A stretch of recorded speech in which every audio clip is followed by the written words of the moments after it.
behind the scenes on the never-ending campaign trail of Barack Obama. Today, we listen in as President Obama does a sound check for his speech at the Lincoln Memorial. Okay.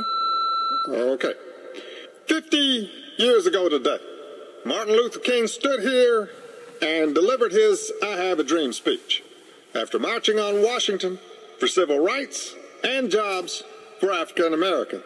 Along the way to this historical moment, he endured police brutality, jail, and unprecedented government surveillance, all in an effort to stop him.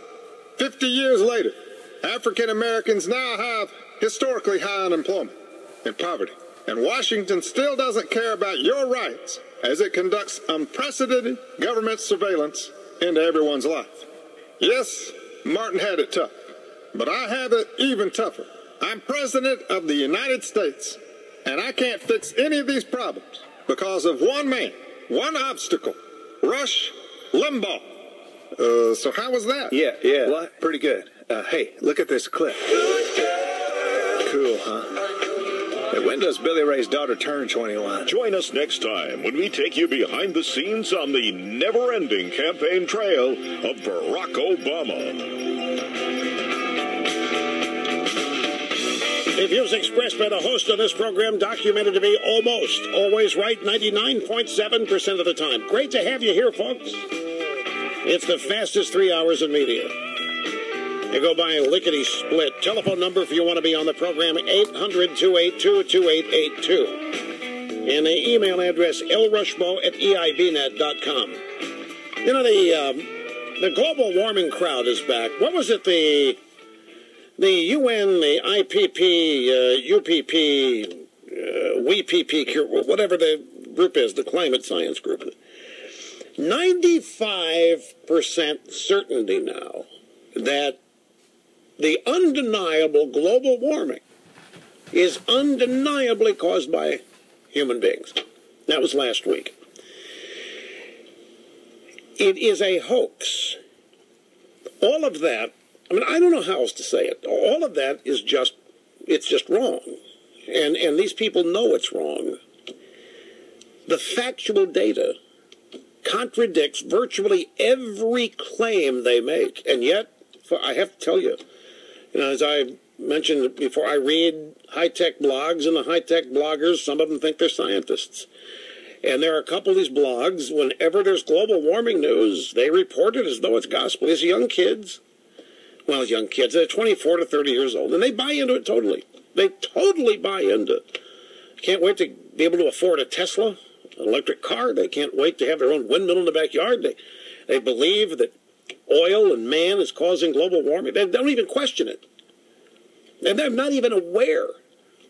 And of course, these people think they're some of the smartest people in the world. They're not even aware that the whole thing's been debunked. Real science. Stephen Goddard. This summer, the U.S. has experienced the fewest number of 100-degree readings in 100 years. The 5 hottest summers were 1936, 1934, 1954, 1980, and 1930. And all of them occurred with a CO2 level below 350 parts per million. 4 of these summers were before the #1 cause of global warming, SUVs, and fossil fuel-burning vehicles.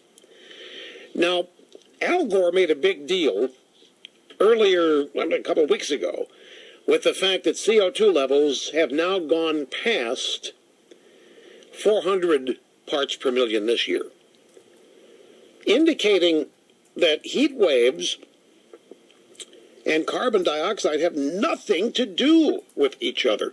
And I'm telling you that these scientists who claim otherwise are just lying, or they are dangerously incompetent. There is no warming, and there hasn't been for 15 years. And they chalk that up, well, it's volcanoes, and then other mitigating factors. It's just a temporary interruption. But the only thing that you really need to know, these people are out warning us of global warming. It's a very bad thing. I mean, it's going to destroy this. It's going to forever change that. It might swallow up entire coastlines and islands. It's a very bad thing to these people. So any news that it isn't happening ought to be greeted with happiness, right? But it isn't. Any news that global warming isn't happening causes a panic and causes a crisis. And that's because, I say again as a broken record, global warming is a political issue. It is as much a political issue to the left as abortion is. It's as big a political issue as healthcare is. It is nothing more than another spoke in the wheel that advances the Democrat or leftist agenda. It's not science. It has nothing to do with science. It's simply called science because science is still an area where most people do not think it's been corrupted, do not think it's been politicized. And I'm here to tell you virtually every walk of life that the Democrats or the leftists talk about is political and has been corrupted politically and is used to advance the agenda. Seriously, if rising sea levels are going to forever alter or swallow up parts of New York City, wouldn't it be good that that isn't happening? It would. And they're not happy. And you know what else?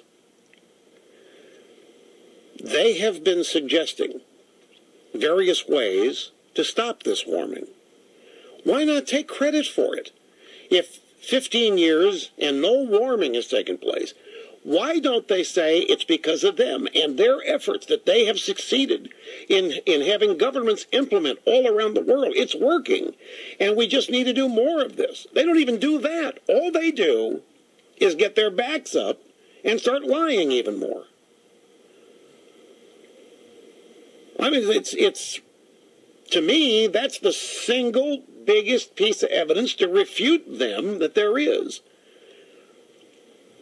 Some warming would actually be good in some parts of the world, would actually be helpful to a lot of people, both in comfort and the production of food.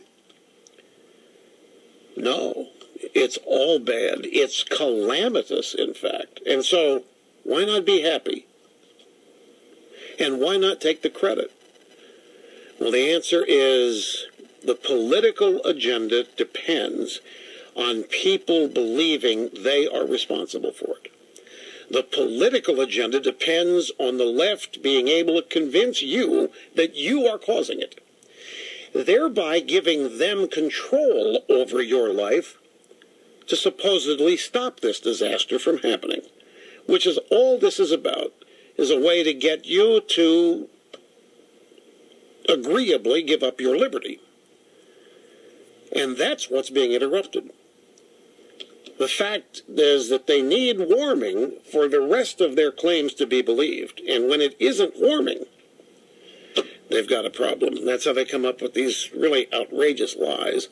But it is a fascinating thing to me. I must tell you, it's a fascinating thing to me to watch and to read and to see how otherwise intelligent people have just bought this without questioning it, hook, line, and sinker. It's just, it's a learning exercise for me. It once again reminds me what we are up against.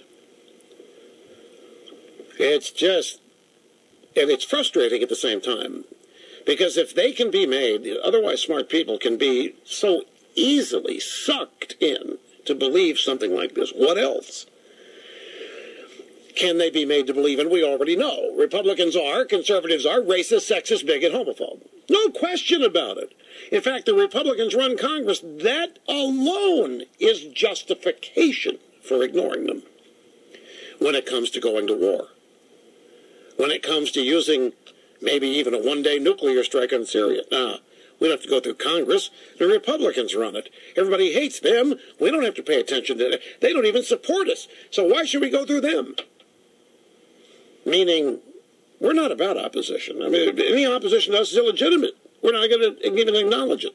So says the president. So says the Democrat Party. But ask yourself,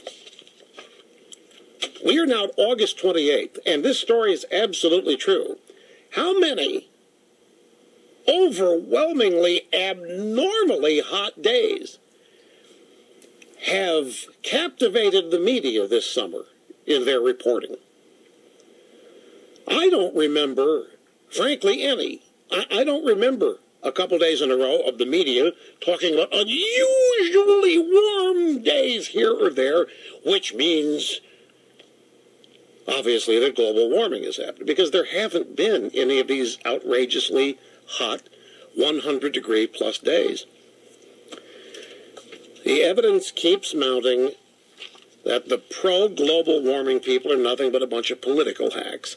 Okay, Martin Luther King, your phone calls, the way the Democrats are dealing with this, all coming on the other side of this obscene profit timeout. Don't go away. The left is on the...